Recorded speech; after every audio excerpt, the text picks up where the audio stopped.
আসসালামু আলাইকুম ওয়া রাহমাতুল্লাহি ওয়া বারাকাতুহু। আনাস ইবনু মালিক রাদিয়াল্লাহু তাআলা আনহু বলেন, রাসূল সাল্লাল্লাহু আলাইহি সাল্লাম বলেছেন,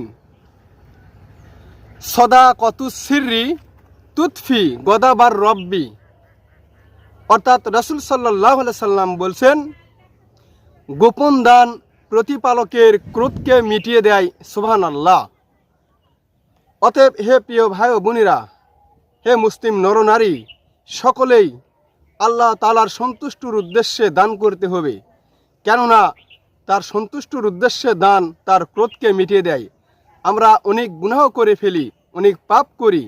এই পাপ থেকে বাঁচার জন্য, মুক্ত হওয়ার জন্য, আমাদের পাপের কারণে, আমাদের গুনাহের কারণে আল্লাহ তাআলা আমাদের উপর রাগান্বিত হন। এই জন্য আল্লাহ তাআলার রাগকে, ক্রোধকে মিটানোর জন্য সবচেয়ে বড় একটি আমল হচ্ছে দান করা। অতএব আমাকে আপনাকে অবশ্যই বেশি বেশি দান করার চেষ্টা করতে হবে, যে দানের মাধ্যমে আল্লাহ তাআলার রাগ, তার ক্রোধ মিটিয়ে দেয়। এই দান আল্লাহ তাআলা আমার আপনার উপর অবশ্যই রহমত করবেন, আমাকে আপনাকে ক্ষমা করে দিবেন ইনশাআল্লাহ। যাদের হৃদয় আছে আল্লাহর ভয়, তারা কভু পথ ভুলে যায় না।